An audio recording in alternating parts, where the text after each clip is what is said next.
បាទសួស្តីពុកម៉ែបងប្អូនបាទថ្ងៃនេះខ្ញុំមានទី10អូខេបាទហើយនឹង D100W បាទមកធ្វើការ promotion បាទ promotion គឺ promotion free 10បងប្អូនណាបាទ free 10មាននេះពុកម៉ែបងប្អូនទិញ ampli នេះគឺចេញទៅលុយថ្លៃ ampli ទៅគឺអូខេហើយពុកម៉ែបងប្អូនអូខេហើយ10000ដែរពុកម៉ែបងប្អូនណាបាទ10000ដែរបើពុកម៉ែបងប្អូនមានប្រើហើយក៏អត់អីទេតែបងប្អូនដែលមានកំពុងប្រុងទិញបាទគូទៅទិញទៅដល់ហើយយើងចំណេញបាន10000ទៀតដែរបាទ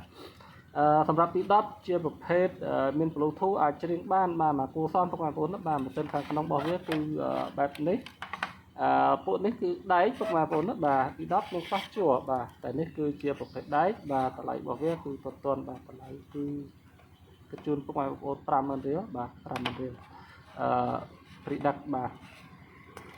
សម្រាប់ D100W បាទ D100W តម្លៃគិតជូនពុកម៉ែបងប្អូន80000រៀលបាទ free ដឹកដូចគ្នាបាទហើយ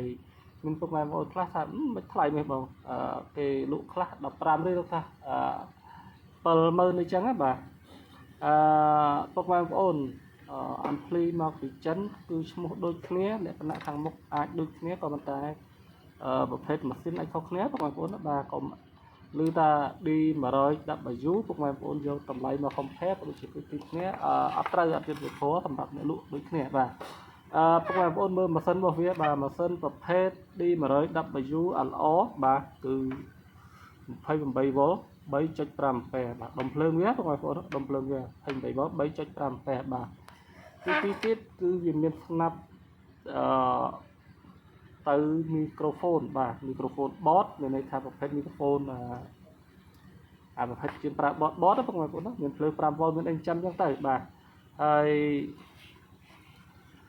តម្រង់ម៉ាស៊ីនគឺវាបែបហ្នឹងបាទមានប្រភេទមួយទៀតគឺវាម៉ាស៊ីនអានេះតូចអញ្ចឹងតម្លៃក៏តាមនឹងដែរតែឈ្មោះដូចគ្នាពុកម៉ែបងប្អូនណាបាទ D100W ដូចគ្នា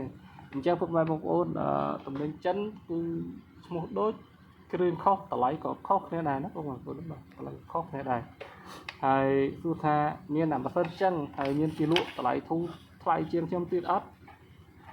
ខ្ញុំគិតថាអាចមានដោយសារអីមានករណីខ្លះគាត់ចង់ promotion ឬករណីខ្លះនៅសល់ចឹងគាត់ចង់បញ្ចេញអាហ្នឹងគឺគាត់លក់តម្លៃស្មើដើមឬខាត់តិចតួច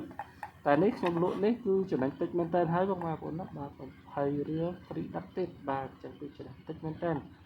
បាទហើយបើថ្ងៃណាខ្ញុំមានមកទឹកអាហ្នឹងខ្ញុំលក់ធូរថ្លៃបាទហើយមកករណីទៀតនោះគឺអាចមកទឹក 99.99 នេះចឹងទៅបាទក៏គាត់ធូរថ្លៃដែរអញ្ចឹងសម្រាប់បងប្អូនដែលមានចំណាប់អារម្មណ៍ចង់តាក់ទងមកខាងផ្នែកចង់តាក់ទងរឿងពេញអំភ្លីនេះគឺអាចទៅមកខ្ញុំតាមលេខទូរស័ព្ទបាទ0967208937 0978932 បាទហើយលេខសុទ្ធតែមក Telegram បងប្អូនបាទអរគុណ